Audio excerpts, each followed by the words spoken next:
ዴቭና አዴ ሊሞሸሩ ነው። አዴ ቀጣይ ክፍል። ሰርጋቸው ተቀርቧል።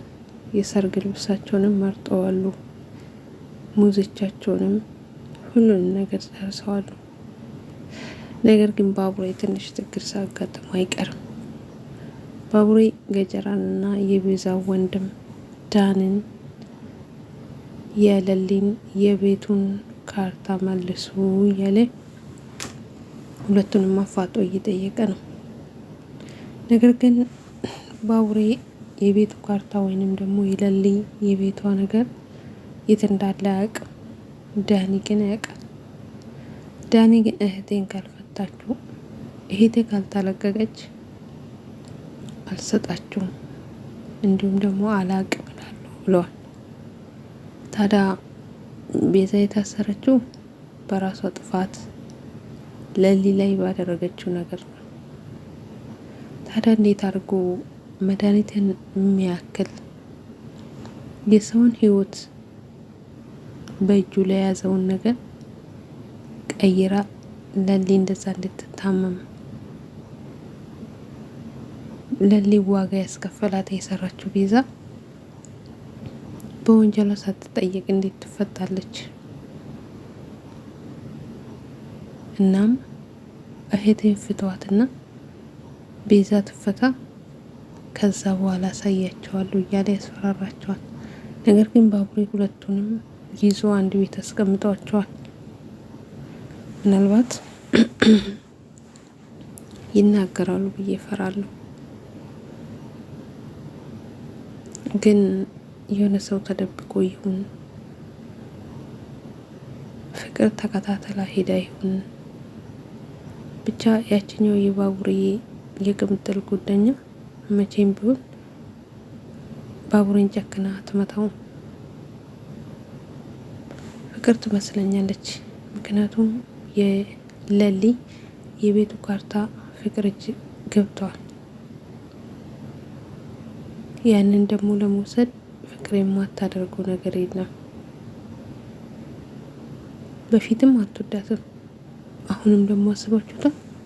የቤቷ የካርታ ለዛውም የሁለቱም የኤላም የቤተሰቦቿ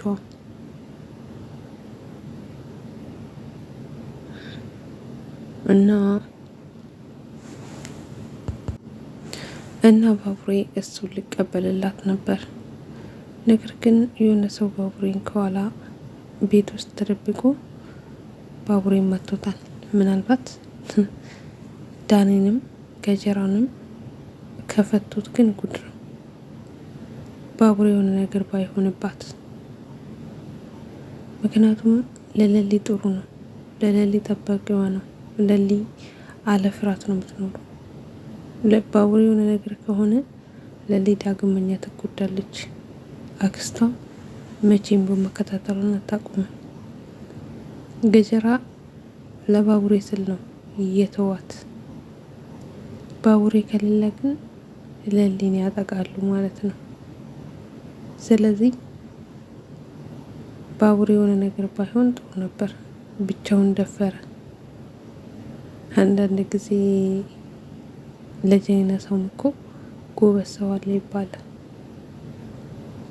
ስለዚህ እንደዚህ አይነት ቦታ ብቻውን ባይደፍርና ብቻውን ባይዛቸው ጥሩ ነበር።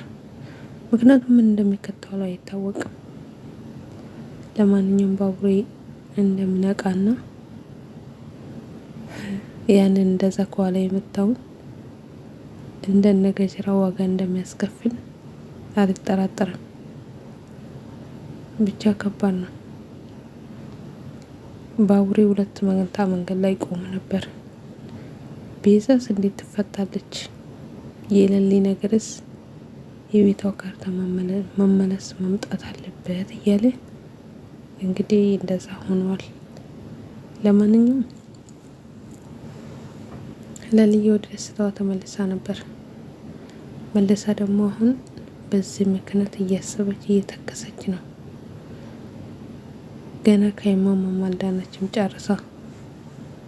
እሷ ደስተኛ ለመሆን ስትፈልግ እነሱ በግድ እንድታዝን ያደርጓታል። ምን አይነት አክስት ነው ያለቻት ግን! አቤት የሌለ አክስት በጣም ነው የምትገርመው። ለማንኛውም የባቡሬ ነገር እንዳሳስበን ቀጣይ ላይ እንገናኛለን። መልካም ቆይታ ይሆንላችሁ።